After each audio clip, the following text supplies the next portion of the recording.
Hey yo. So, wanted to talk about why meditating with a bent spine is a waste of time. And simultaneously, I'll explain why yoga or how yoga works, how cosmic geometry works. So, all right. You take a chord that we generally feel like sounds harmonious. Let's say a G chord or something like that. Whenever someone plays a G chord on the piano, it's a sound that is, it sounds good. We feel good when the sound is played, right? So we would say that sounds harmonious. There's a harmony.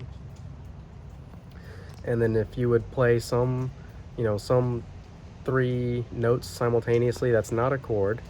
It creates some sort of dissonant sound that is uncomfortable. It produces this feeling of discomfort within us, right? That is disharmonious. All right. So, what I'm getting at here is the concept of biological resonance, right? So, we are biological beings. Our body is a chemical body, it's made of chemicals. And, certain frequencies sound harmonious to us, meaning they have biological resonance, such as a G chord.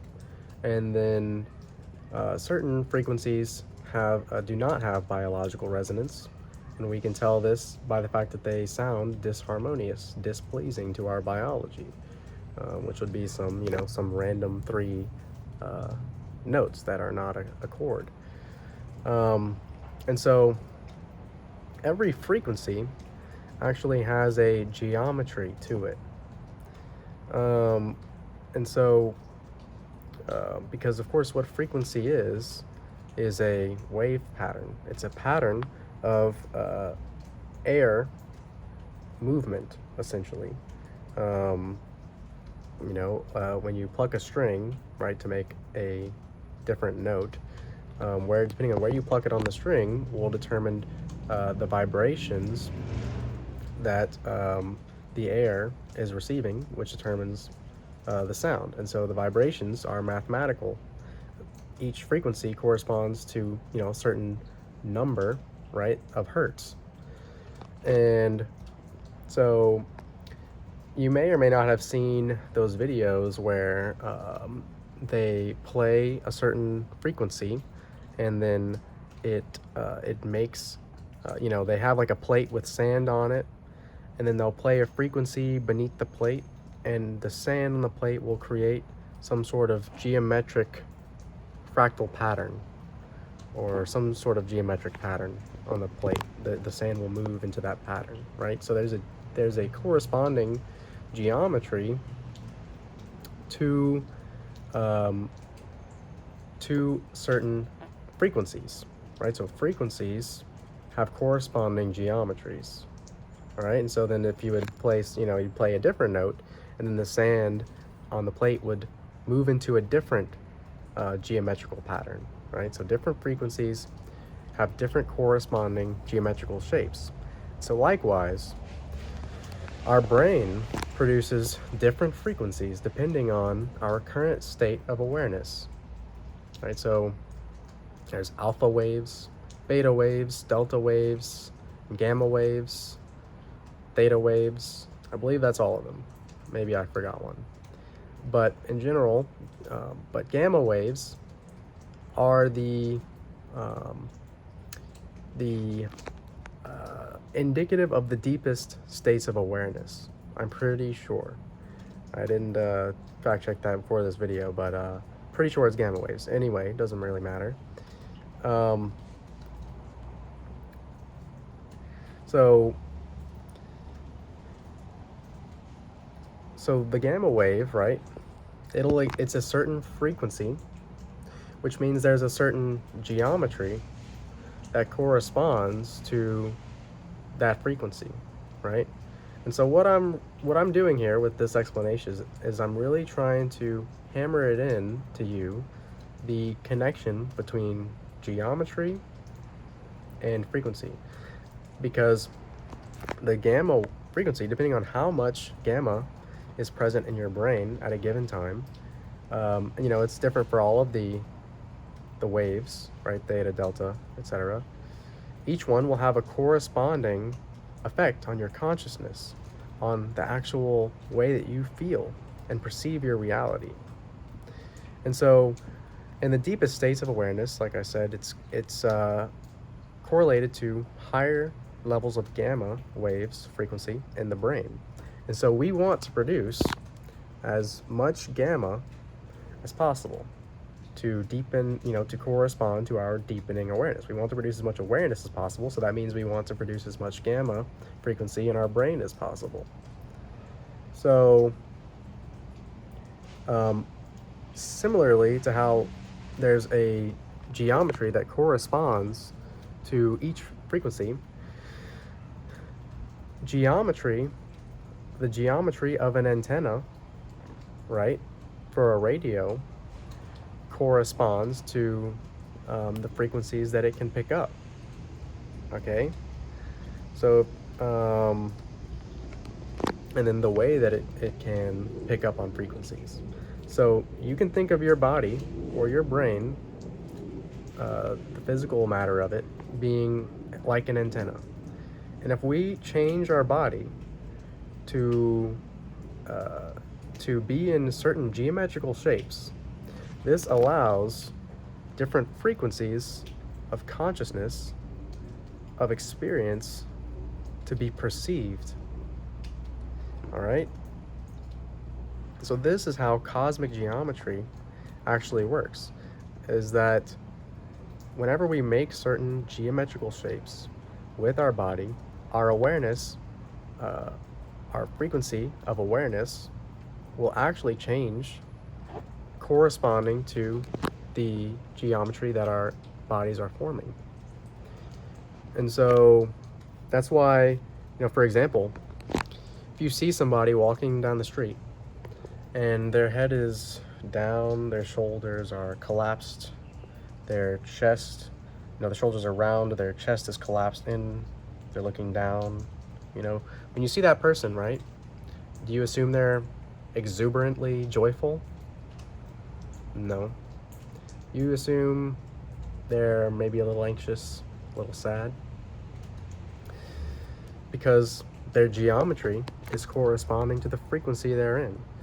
And the truth is that you can change it from both ways. You can change the frequency that you're in with some belief or something, and that will correspondingly change the geometry of your body, right? So you can, if you're happy, you'll naturally stand with your chest up, with your head straight,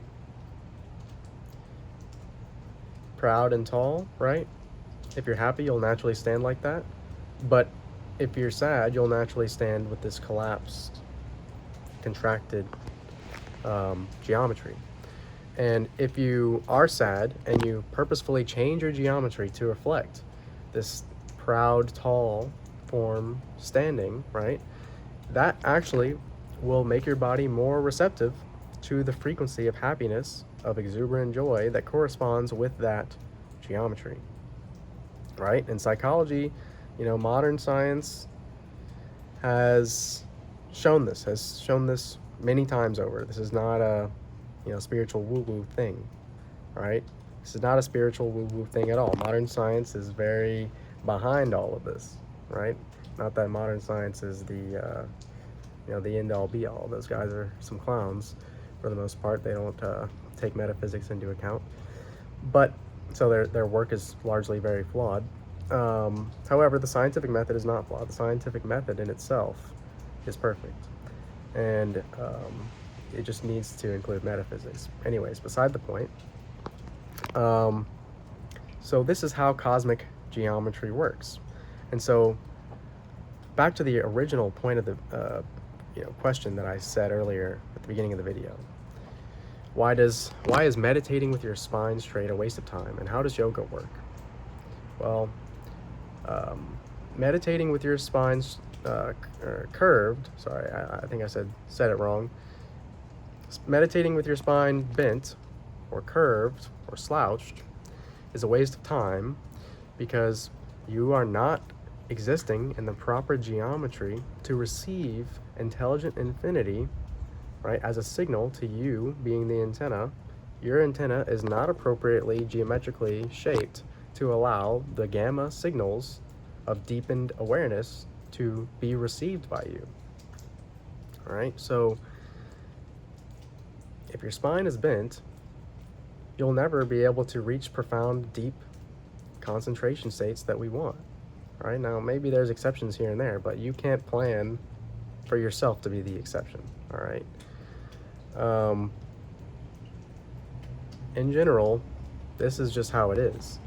The spine must be straight in meditation for you to be at your peak receptive energy for doing the deepest work in your own consciousness and your own concentration and expansion of awareness. To allow the expansion of awareness to take place most efficiently and effectively, the spine must be straight.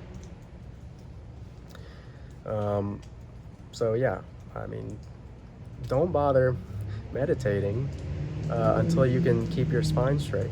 So how do we keep our spine straight? Well, luckily, that's what the science of yoga was invented for.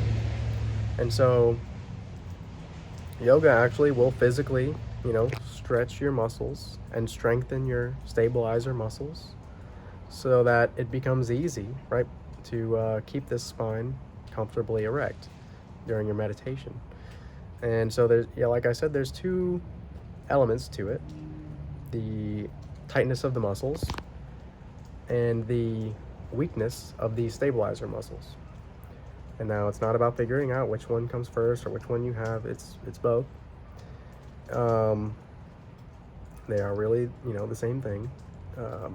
But we want to strengthen our stabilizer muscle endurance, and we want to make sure there's no uneven tension and tightness in the muscles disproportionately throughout our body. These two things, which are really one thing, will be what prevents us from being able to maintain a straight spine for the period of our meditation that we desire. And so how does yoga actually work? Well, I pretty much explained the whole process already with cosmic geometry. So the way yoga works is not actually, the function of yoga, the purpose of yoga is not actually to strengthen the body. It's not to work out. That's not the function. The function of yoga is actually to put your body into the specific geometrical shapes that allow certain information to be more adequately, accurately, efficiently received from the infinite intelligence, cosmos, that is reality, right? So as you're essentially priming your system, the antenna, to be ready to download and receive the frequencies that you want to receive, to be who you want to be. That is the purpose of yoga. It's not to even really to stretch and to strengthen. The purpose of yoga is simply to relax and rest in these certain geometries, and all the work happens on its own. Putting your body into the geometrical shape correctly is all that is necessary, with no effort, and all of the rest happens on its own. The stretching and strengthening that is required for your spine to be straight during your meditation, that happens on its own as a result of you just relaxing and correctly producing the geometry, the corresponding geometry of the yoga asanas. And these asanas were perfectly, intentionally created by yogis with extremely incredible levels of awareness a really long time ago. And they work. And the truth is, you don't need to know why they work or how they work. If you do them right, they will work. But understanding is fun, and it may help. So that's why I've made this video. The yoga, the original book, the Yoga Sutras, are, was like over 100 pages, maybe 110 pages or so. Only 8 or so pages are devoted to the yoga for, maintenance of the strength of the body, right? So only a small fraction of the original yoga is about exercise. Almost all of it is about the science of creating biologically resonant geometry. It's because we are chemical bodies, we are biological, and we make the corresponding geometry that resonates with our biology, that allows the in-streaming intelligence to be received by us. And that is the goal of yoga. And this is how yoga works. This is how cosmic geometry works. And this is why meditating with a bent spine is a waste of time. So thank you all for watching this. Yeah, leave any comments, questions, thoughts, ideas. Share them with me down below. Please like and subscribe. And if you enjoyed this video, check out my video called Free Will Debunked. That was a really good video. If you like this one, you'll like that one too. It was produced just a few videos ago. So thanks for watching again. Have a good one. Peace.